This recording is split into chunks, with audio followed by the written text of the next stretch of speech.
वृंदावन बिहारी लाल की जय। राधा रानी की जय। श्री राधे राधे। भक्तों, श्रीमद् भगवद गीता भाव मंथन कार्यक्रम में हम चल रहे थे दूसरे अध्याय के श्लोक संख्या 18 में। 18वें श्लोक का पाठ किया गया था कल। आज मैं उसकी व्याख्या आपको सुनाऊंगा। 18वां श्लोक जो आपने कल पाठ किया था वो था अंतवंत इमे देहा नित्यस्य उक्ता शरीरिण अनाशिनो अप्रमेयस्य तस्माद्युध्यस्व भारत। शब्द के अर्थ के अनुसार आपको मैंने बताया था कि भगवान कह रहे हैं कि इस नाश रहित अप्रमेय नित्य स्वरूप जीवात्मा के ये सब शरीर नाशवान कहे गए। इसलिए हे भरतवंशी अर्जुन, तू युद्ध कर। ये 18वें श्लोक का शब्दार्थ हुआ। अब इस पर हम थोड़ी चर्चा करना चाहते हैं। बात यह भक्तों की भगवान तो संपूर्ण ज्ञानी है और अभी अपना ज्ञान अनंत काल तक की सृष्टि को प्रदान करने के लिए अर्जुन को एक शिष्य के रूप में चयन किया है प्रभु ने।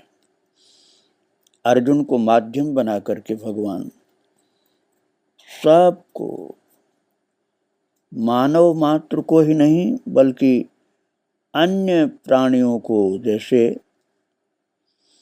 कोई देवता, गंधर्व, इतर ऋषि मुनि, ज्ञानी और भक्त, कोई भी दिव्य ज्ञान को प्राप्त करना चाहें तो अर्जुन के माध्यम से प्रभु ने ये प्रदान किया है। अर्जुन को अपना मुख्य शिष्य, प्रिय सखा, प्रिय भक्त बताया है और कहते हैं, हे भारत, तुम अज्ञानियों की तरह कैसी बात करते हो? तुम ज्ञानी हो, अपना स्वरूप भूल गए क्या? चलो मान लिया कि तुम भूल गए हो अपना स्वरूप, तो मैं उसको जागृत कर रहा हूं। तुम साधारण पुरुष नहीं हो, ज्ञानी हो, इसलिए इस बात को समझो। क्या समझना है? अंतवंत इमे देहा, अर्थात ये सब शरीर विनाशवान हैं जो तुम युद्ध भूमि में देख रहे हो। विनाशवान का तात्पर्य है रूपांतरित हो जाने वाले, अर्थात ये रूप इनका शरीर का नहीं रहेगा, नष्ट हो जाएंगे।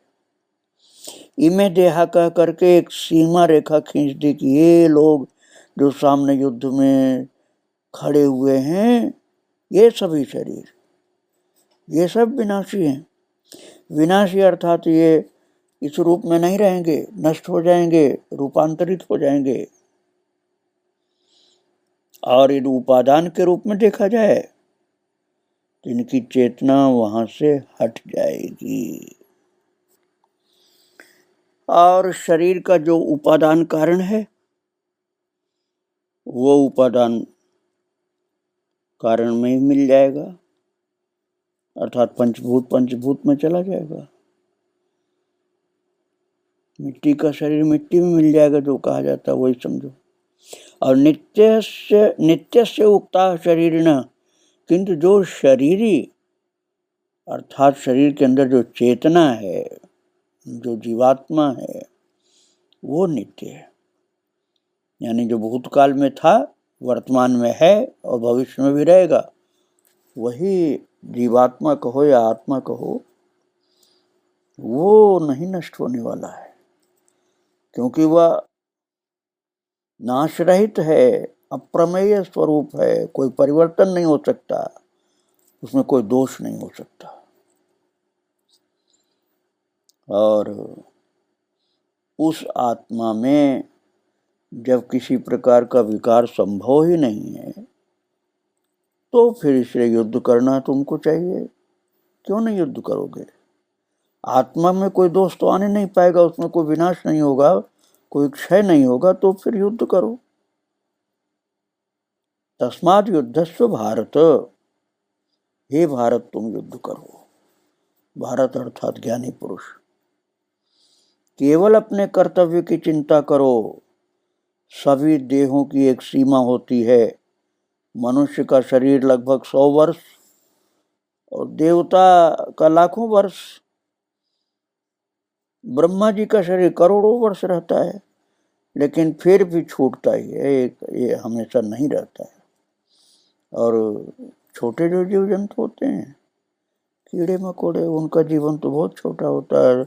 कितने तो कीड़े ऐसे होते हैं जो सुबह पैदा हुए शाम को मर गए, उनमें चेतना बहुत कम होती है। सत चित और आनंद से बनी चेतना का ये भाग विभिन्न प्रकार के प्राणियों में भिन्न भिन्न मात्रा में होता है। ऐसा नहीं कि सब में बराबर होता है। मनुष्य की चेतना में तीनों होते हैं, सत चित आनंद। निम्न योनियों में तो कभी कभी आनंद बिल्कुल नहीं होता या अत्यंत कम होता है। जिसमें तीनों चीजें सत चित आनंद जितनी अधिक मात्रा में होगी वो प्राणी उतना ही महान होता है। भगवान में सत चित और आनंद संपूर्ण रूप से होते हैं। कोई कितना बड़ा तपस्वी क्यों न हो, सत चित आनंद का छोटा सा अंश ही भगवान उसकी पात्रता देखकर प्रदान करते हैं और उसी से बहुत बड़ा ज्ञानी बन जाता है। जैसे 1000 वोल्ट बिजली का करंट 200 वाट का बल्ब सहन नहीं कर सकता है, फ्यूज हो जाएगा। और आप समझिए वैसे ही सच्चित आनंद विशाल रूप से धारण करने की सभी प्राणियों की क्षमता नहीं हो सकती है। तो भगवान किसी को कुछ देर के लिए दे सकते हैं, जैसे अर्जुन को दिया था। सत तो सभी जीवों में है, परंतु चित अर्थात चेतना निम्न योनियों में बहुत कम होती है। इतनी हल्की होती चेतना कि भूख लगी तो खा लिया, प्यास लगी तो पानी पी लिया, बस। और कोई उनको चेतना अर्थात ज्ञान नहीं है। जो स्थावर जीव हैं जैसे पेड़ पौधे, और उनमें सत होता है अर्थात अस्तित्व होता है, जिसे एग्जिस्टेंस बोलते हैं। किंतु चित्त विकसित न होने के कारण उनको भूख प्यास भी महसूस बहुत कम होती है। जिस जीव की चेतना जितना विकसित होती है उसके वध का पाप उतना ही ज्यादा होता है। सूखे वृक्ष को काटने पर पाप नहीं लगेगा क्योंकि उसकी चेतना समाप्त हो चुकी है। और महापुरुष के अंदर जो चित्त और आनंद बहुत अधिक होते हैं, इसलिए भगवान को दुख देने वाली बात हो जाती। महापुरुष का वध बहुत प्रभु को दुखी कर देता है। धर्मभूमि युद्ध अलग बात है, लेकिन बिना युद्ध के किसी महापुरुष का शरीर पर आघात नहीं किया जा सकता है। युद्ध भूमि में तो आघात करना पड़ेगा क्योंकि वहां धर्म है अपना। जिन प्राणियों का मेरुदंड रीढ़ जो होता है ना, बैकबोन, स्पाइनल कार्ड जो होता है, जमीन के समानांतर होता है, हॉरिजॉन्टल, जैसे कीड़े मकोड़े, पशु पक्षी, तिर्यक प्राणी जिनको कहा जाता है। तिर्यक प्राणी वही हैं जिनका स्पाइनल कार्ड जो होता है, मेरुदंड, बैकबोन, वो तिर्यक होता है अर्थात वर्टिकल नहीं होता।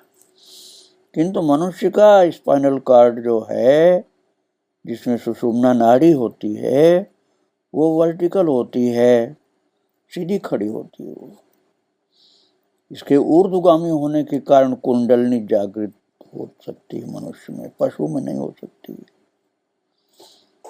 पशु में ऊर्ध्व शरीर नहीं होता है। और पशु अर्थात तिर्यक उनका कोई भी प्राणी, वो भूतल पर ही रहना पड़ता उसको। इस प्रकार भगवान ने शरीर और आत्मा के विवेक की बातें की हैं। इसी विषय में आगे भी बोलते हैं 19वां श्लोक में, जिसका पाठ करके हम विराम देंगे। 19वां श्लोक आप पाठ करिए हमारे पीछे, गीता जी के ग्रंथ हाथ में लेकर। दूसरे अध्याय का 19वां श्लोक। ये एनम वेत्ति हंतारम यश्चैनम मन्यते हतम उभौ तौ न विजानीतो नायम हन्ति न हन्यते। ये नो वेत्ति हंतारम यश्चैनं मन्यते हतम उभौ तौ न विजानीतो नायम हन्ति न हन्यते। आज इसका शब्दार्थ आपको बता दे रहा हूँ, व्याख्या कल करूँगा। इस श्लोक के शब्दों का अर्थ, अर्थात जो इस आत्मा को मारने वाला समझता है, यह एनम वेत्ति हंतारम, जो इस आत्मा को मारने वाला समझता है, और यश चैनम मन्यते हतम, अर्थात जो इसको मरा मानता है, वे दोनों ही नहीं जानते। उभौ तौ न विजानीतो, अर्थात दोनों नहीं जानते। क्या नहीं जानते? नायम हन्ति न हन्यते, क्योंकि आत्मा वास्तव में न तो किसी को मारता है, न किसी के द्वारा मारा जाता है। ये बात नहीं जानते वो लोग, जो ये कहते हैं कि ये मर गया, अर्थात आत्मा तो मरता ही नहीं, न मारता है न मरता है। इस बात को समझना होगा। अब इस विषय में हम आपको इस श्लोक के एक शब्द की व्याख्या कल सुनाएंगे। आज भगवान श्याम सुंदर और युद्धभूमि में विराजमान दिव्य रथ पर प्यारे भक्त अर्जुन, दोनों को प्रणाम करके यही विराम दे रहा हूँ। श्री राधे राधे, जय श्री राधे।